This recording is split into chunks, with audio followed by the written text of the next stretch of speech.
Welcome to Space News from the Electric Universe, brought to you by the Thunderbolts Project at thunderbolts.info.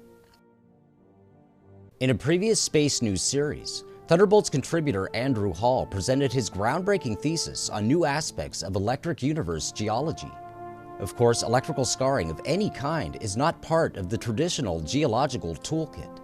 In Hall's arc blast theory, he has attempted to explain the formation of mountains and other features on Earth through the principles of plasma physics and electrical engineering. In this episode, Hall explores the possible role of electrical discharges in earthly volcanism. El Pinacate y Gran Desierto de Altar is a geologic wonderland for volcanologists. It should also be a laboratory for the study of the electric Earth. Pinacate is a monogenic volcanic field in Sonora, Mexico, that lies just south of the Arizona border, 70 miles east of where the Colorado River empties into the Sea of Cortez. It is a protected biosphere reserve and World Heritage Site. Monogenic volcanic fields, meaning each eruptive feature in the field is the product of a single short eruption of unique magma, are not uncommon in North America.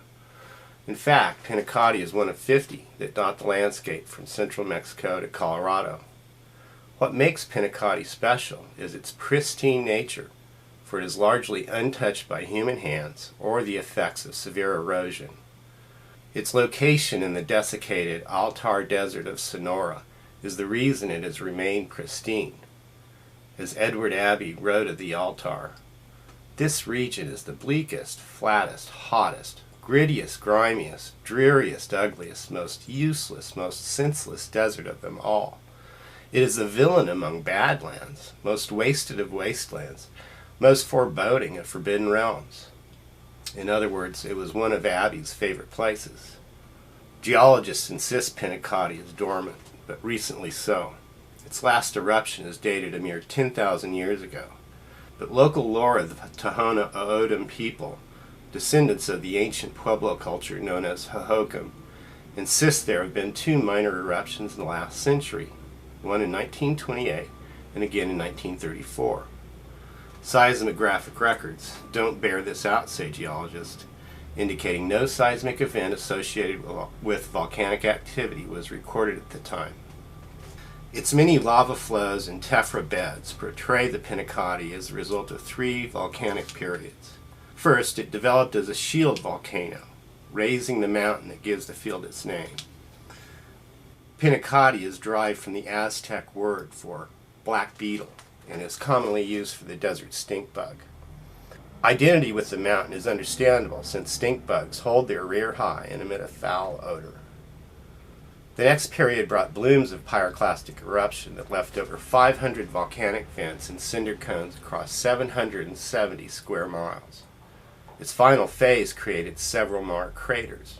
The Pinacate is best known for Mars and the rings of tuff they create. There are about a dozen Mars and tuff rings in the Pinacate. The crown jewel is El Elegante, 1 mile in diameter with steep sides sloping to a depth of 800 feet. It looks like a giant bottle cap was pressed into the earth to leave the depression. Its size, symmetry, and scalloped edges earn the elegant one its name. Mars are one expression of a diatreme volcano. Their creation is brief and explosive. Magma rises beneath moisture held in an aquifer, subsurface stream, or permafrost, and vaporizes the water in a series of blasts that last from a few hours to several weeks.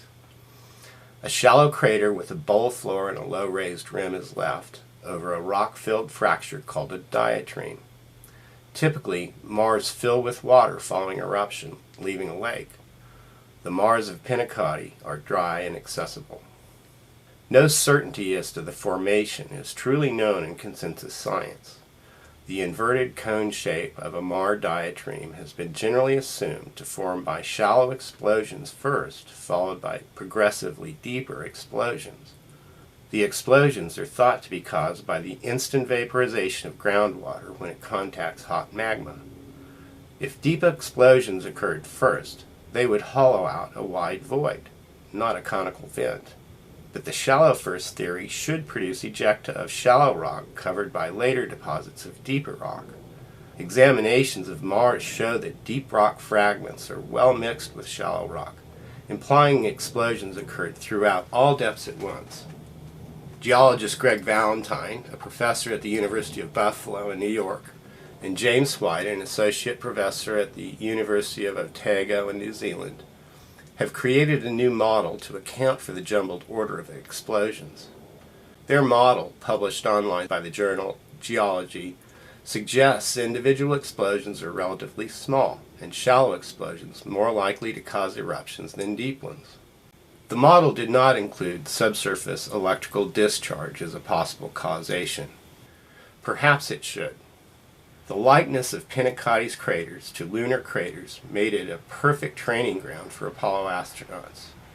It's also a reason the area should be of interest to the study of electric Earth phenomena. Close inspection of craters and other features in Pinacoti reveal more than a casual resemblance to the craters of the Moon. Let's take a look. Beginning with El Elegante, the Google Earth image below shows a rim crater at the 4 o'clock position, the only flaw in its beautiful symmetry. It is explained as an older cinder cone that was split in half by the Mare eruption. Rim craters also occur on other Mars in the Pinacoti. In fact, more than half of the Mars have features that appear to be rim craters. Perhaps it is normal for Mars to occur at the edge of older volcanic vents. Perhaps the older vent plays a role in creating the Mar. Or they may be what they look like, a feature caused by a filament of electrical discharge. Rim craters occur with such regularity on rocky bodies in our solar system, it is statistically absurd to think they are caused by chance impacts. They are a known feature of electrical discharge, as filaments of spark will form craters within craters and often stick to the rim of a crater previously formed, leaving rim craters. This Mars shown is 0.9 miles wide and 250 feet deep. It also displays scalloped edges and a large rim crater at the 5 o'clock position. Another small rim crater is at the 9 o'clock position. Most confusing, assuming the consensus science view of how Mars are created, is the small tuff rings in the floor of the crater beneath the large rim.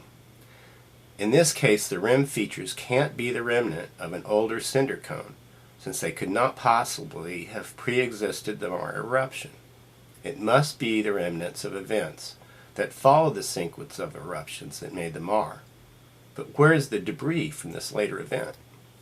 This Mars, 2,400 feet in diameter by 50 feet deep, at 6:30 o'clock has 3 apparent rim craters blanketed by inflow of red ash, as if the event flattened the cinder cone next to it by pulling it in. The next images show a rim crater at 6 o'clock in a primary crater that is 2,600 feet in diameter by 150 feet deep. The triangular wedge you see is actually a slice from a pie-shaped depression at the rim. The next images are of a Mars 3,400 feet in diameter by 600 feet deep. It shows a rim crater at 11 o'clock. Gray ejecta blankets the rim crater, but the side view shows the rim crater has a steep conic depression below the gray material. The gray ejecta is obviously associated with the Mars and blankets the slopes and lava flow of the red cinder cones nearby. This appears to be the case with the other Mars, indicating they occurred in the latest series of eruptive events. However, the question should be asked whether the material was blown out or sucked in by the event that made the crater. The gray blanket is formed into dunes. See at the top center of the photo above the rim. Dunes exhibit a gentle slope to windward and steep reverse slope to leeward, suggesting at least the final winds of this dramatic event were directed inward to the crater. The best example of a rim crater in the Pinacoti is Cerro Colorado. Thought to be the result of multiple blasts through several events, the main crater is 3,200 feet across with a canted rim. The lopsided rim is thought to have been created by prevailing wind depositing ejected material preferentially to the south, or because subsequent explosions caused the north side of the rim to collapse. depending on which consensus theory is chosen. Neither provides a satisfactory explanation of the rim's appearance. On closer look, it could also be interpreted that the material was drawn in, the way a tornado draws ground winds to it to create the lopsided rim. The neat, even edges and compact symmetry of the aureole around the rim appears to be caused by inflowing winds rather than the several explosive outward blasts. In the next image along the crater rim can be seen layers of deposition consistent with the effects of winds being drawn inward to the crater. There is no question that Pinacati is a volcanic field. The lava flows, ash, and tuff attest to that. We see active volcanoes around the world. The Yukon eruption on the Alaska Peninsula in 1977 created 2 maar craters. The largest of these maars, now filled with water to form a leg, erupted for 10 days to create a crater 1,000 foot wide. The photos show the eruption and resulting maar. The largest Pinacati maars are 1 mile in diameter. The largest known maar on Earth is on Alaska's Seward Peninsula and is 5 miles wide. The magnitude of the Pinacati and Seward Peninsula events dwarf the Yukon or any other eruptions seen in historical times. Consensus science does not explore the electrical nature of volcanoes and the potential effects of an intensified electric field. They should be interpreted with electromagnetic effects in mind to understand them fully. In this news article, we've looked at the physical similarities of Pinacati's maars to lunar craters, including the distinctly electrical appearance of rim craters. Lunar craters are believed by consensus science to be formed by impacts. Pinacati's craters are a known volcanic event. Could it be their similarity isn't coincidence, but commonality of cause, that cause being electricity? In part 2 of The Mars of Pinacati, we'll look at more similarities and expressions of electrical scarring. Thank you. For continuous updates on space news from the electric universe, stay tuned to thunderbolts.info.